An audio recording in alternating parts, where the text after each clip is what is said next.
A woman If I get down on the floor, that's it. I got to call for help. This woman lost her balance trying to keep her cat from running out her apartment door in Whitehall. She fell to the ground, unable to get herself up, and called for help. So a nearby ambulance company answered the call. They checked her vitals and got her back on her feet. But when the bill arrived weeks later, she tells KDKA Investigates she couldn't believe her eyes. Here's KDKA consumer investigator Meghan Schiller. More and more people are calling 911 these days, but when you call, you can't control which ambulance service shows up.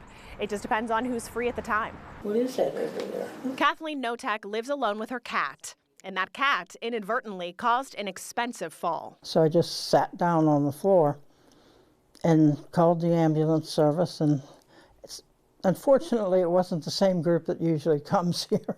Notek pays a subscription to Medical Rescue Team South Authority, or MRTSA, but Baldwin EMS answered her 911 call that day. When they came in, they asked me a bunch of questions, what happened, and took my blood pressure. She didn't need to race off to the hospital, and first responders got her back on her feet after checking her over and asking her a few questions.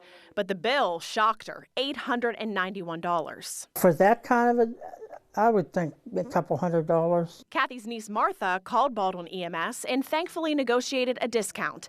Since Kathy pays a yearly subscription to a neighboring ambulance service, Baldwin EMS agreed to honor that. Because she had a subscription with a different ambulance service, and that was 50% of whatever the insurance would pay. Since the insurance didn't pay anything, then they said that the charge would be 50% of the $891, so $445. KDKA Investigates learned here in PA, the average ambulance ride costs $1,442 for basic life support and $1,580 for advanced life support. Some charge a flat $200 for what are called lifts, but not all do. We visited Baldwin EMS and talked to Chief Todd Plunkett. He said despite his $6.9 million budget, he's still $400,000 to $500,000 in the red every year. And what usually accounts for the loss? Usually, the insurance companies do not pay us the full amount for the care and the transportation of the person to the hospital. On a $1,000 bill, we might get $300, we might get $200. He says insurance companies Monday morning quarterback almost every call after the fact. No other business or profession would come to your home, come to your place of business, provide a service expecting no pay at the end, or partial pay or percentage pay.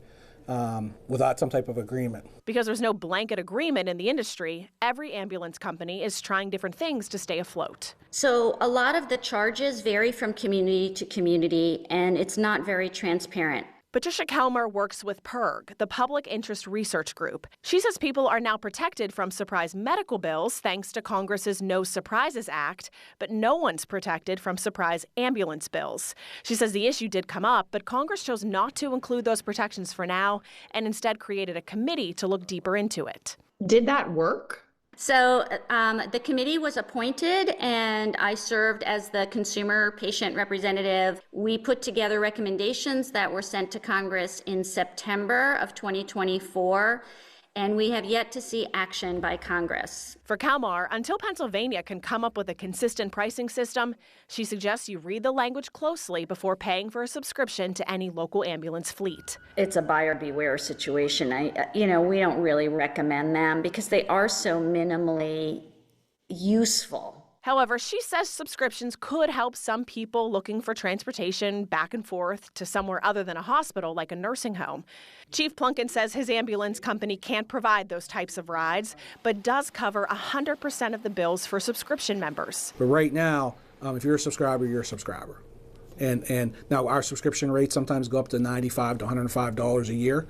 You divide it over 12 months. I think that's a very fair amount. Notek fears her sticker shock could cause her to hesitate next time she needs help. I think that's kind of asking a lot from a senior citizen on a fixed income. This is why we need a solution. This is a public health emergency. People are making unwise medical decisions because of the cost. Kelmer says there are laws on the books in other states, so Pennsylvania can just look to those laws if they're trying to come up with a solution fast. She says it won't solve everything, but it will at least point us in the right direction. Reporting in Castle Shannon, I'm Meghan Schiller, KDKA News.